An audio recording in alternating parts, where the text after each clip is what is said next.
Hello and welcome to Tech Talk brought to you by Spiceworks. I'm your host, Neha Kulkarni, and I'm here today with a prolific guest. His name is Johan Dreyer, who serves as Mimecast Field Chief Technology Officer. Johan has more than a decade of experience in email monitoring, threat intelligence, and endpoint security. And on today's special episode, he and I will discuss the challenges and priorities of cyber threats and how to navigate them. So thank you, Johan, for joining me on Tech Talk. It's a pleasure to have you here. Thank you for having me, Neha. So to set the stage, Johan, can you talk to us about how the threat landscape is evolving, especially in the backdrop of this hybrid workspace, wherein bringing your own device could become a norm, and it's almost a norm, in fact.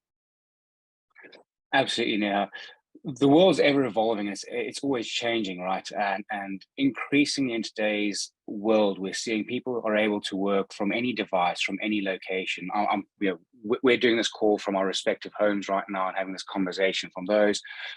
It's not uncommon to be working from holiday homes, from coffee shops, some people from the office. And that brings with it a whole bunch of new challenges that we've not had to deal with and to face in the past. It also means that everyone's a lot more vulnerable to attackers and to hackers that might be trying to gain access to them, particularly in that environment where you might be a little bit more relaxed than what you would normally be, or you might let your guard down somewhat, or you might actually use the devices that you're on to conduct multiple different forms of business. You could be accessing your personal email, working with your internet banking, and then at the same time working your corporate account. So the landscape, the environment has changed quite a lot. We're leveraging more collaboration tools. So where before often it was telephone calls, emails, and kind of the likes were the kind of primary form of communication modes. We're now seeing a massive rise in more collaboration tools, whether it's Slack, Teams, and various other tools out there that are all coming together, and that exposes a much larger attack surface that can be exploited. Absolutely. And, that also kind of, brings me to trying to understand uh, the today's uh, the today's geopolitical situation and how it's basically kind of impacting the threat landscape. Because from the semiconductor shortages to warring nations, today organizations are actually facing a lot of these threats, and that kind of increases their risk to ransomware attacks. In your opinion, what are some of the new age tactics that threat actors are actually implementing today to execute a breach, and companies actually need to be aware of these tactics? Yes, now the key thing that we're seeing as a common underpinning strategy across the board is leveraging the kind of ambient, I guess, fear and confusion that happen or that exists in the world, right? That there's lots and lots of events going on. Those events have an emotional tie and an emotional connection to each of us as individuals. And they have that natural exploitability, whether that's a geopolitical situation that might be playing out in the world, whether that's an economic situation. Each of these provide a baseline or a hook that can be used as a lure, that a lure can be attached to draw people in and to get them to take action. And that, oftentimes that kind of takes shape in the form of clicking a malicious link or opening a file that might give you access to some kind of information, or to be able to claim some kind of recompense of some sort.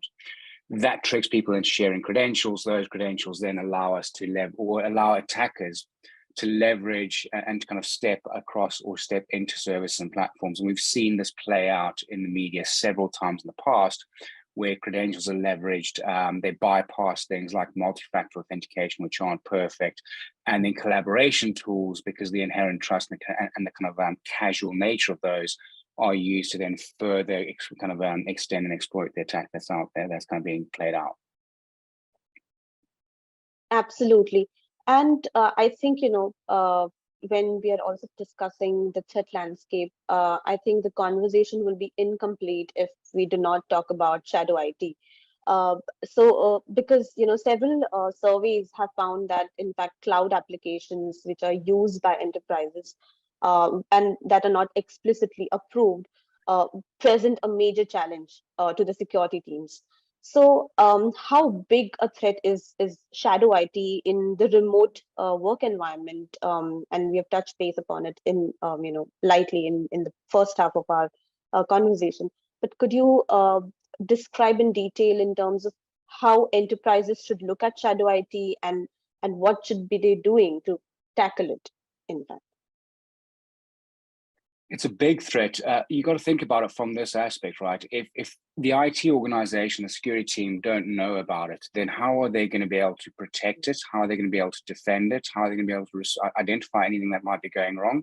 Or how are they going to be able to respond to what's happening out there? So, shadow IT presents a huge threat, and there's a big opportunity for us here, not to necessarily prevent shadow IT, because I think that's mm, near impossible in today's disconnected world, but to encourage and educate and to work with our colleagues and our staff and our employees to help them understand why they should be talking to the IT and the security organizations about the applications they plan on using and the reasons for those. That enables those IT security organizations to then look at and understand what kind of threats are out there, what impact does that pose to their risk profiles, and how can they support their staff and their teams to use these tools or use an alternate tool that's suitable in a secure and protected fashion.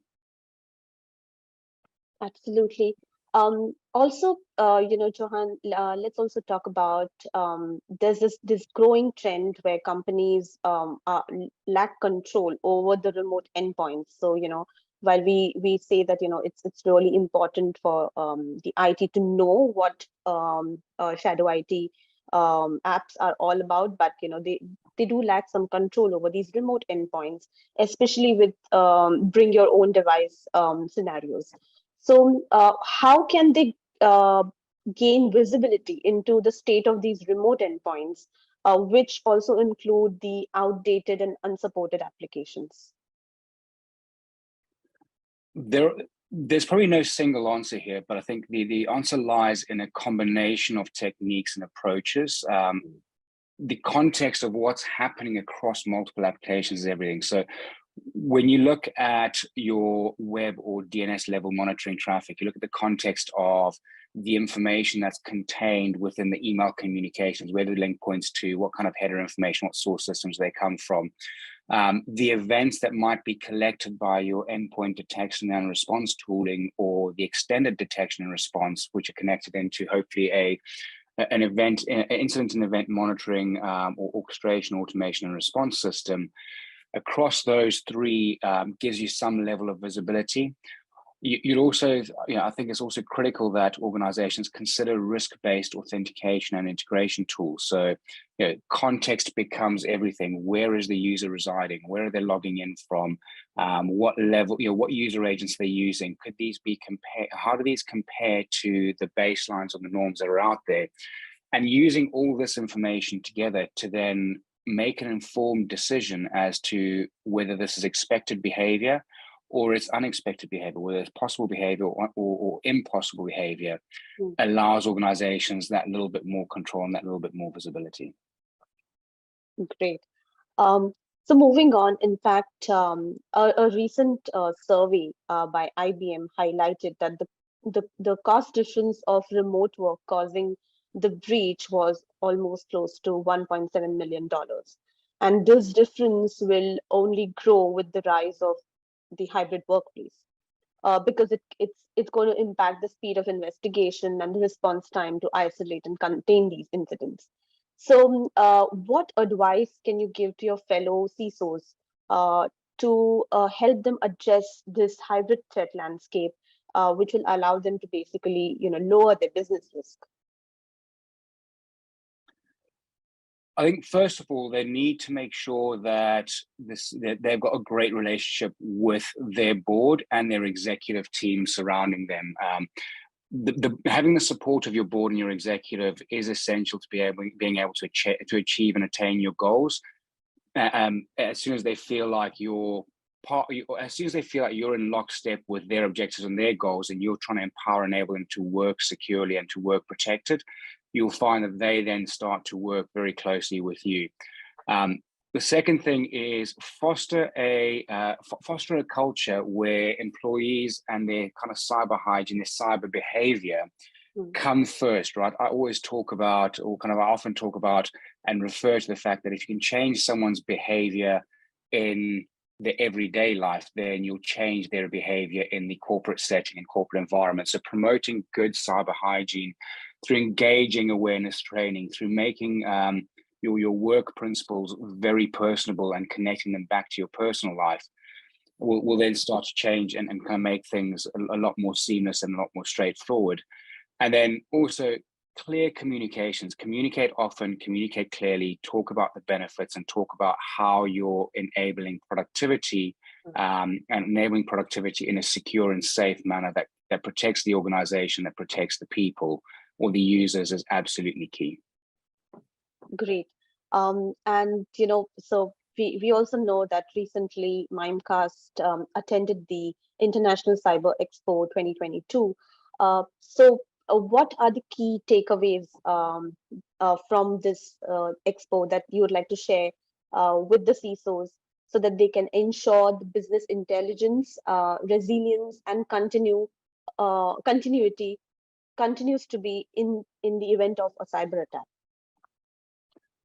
The three key themes that came through in the conversations I had, and I think kind of they were pervasive across the entire expo, we touched on one already, which is the CISO's role in building strong relationships with the board and the executive committee and executive management to ensure that you're in lockstep and you can secure that investment and the entire organization is aligned behind a common strategy and goal.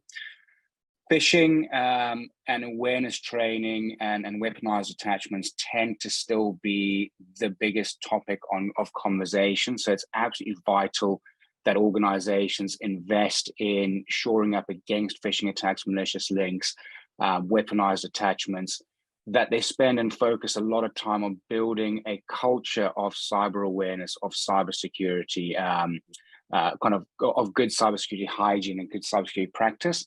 And the third part is there's a growing respect and a growing kind of or a growing kind of desire to have cybersecurity tools that talk to each other, that work together to provide a stronger, more effective defense network around the customer's data, the customer's people, and the customer's communications. And that's where kind of the importance of the mesh and API integrations to help with the early detection, kind of enhanced protection, and then rapid response and remediation of any incidents has become critical. Absolutely. So I think we've reached the end of our conversation. But before we leave, you spoke about kind of building some training modules and getting training to the employees to kind of get the to build basically cybersecurity awareness right from the start. So what tips do you have for the CISOs so that they can ace this building a cyber security first mindset in the workplace?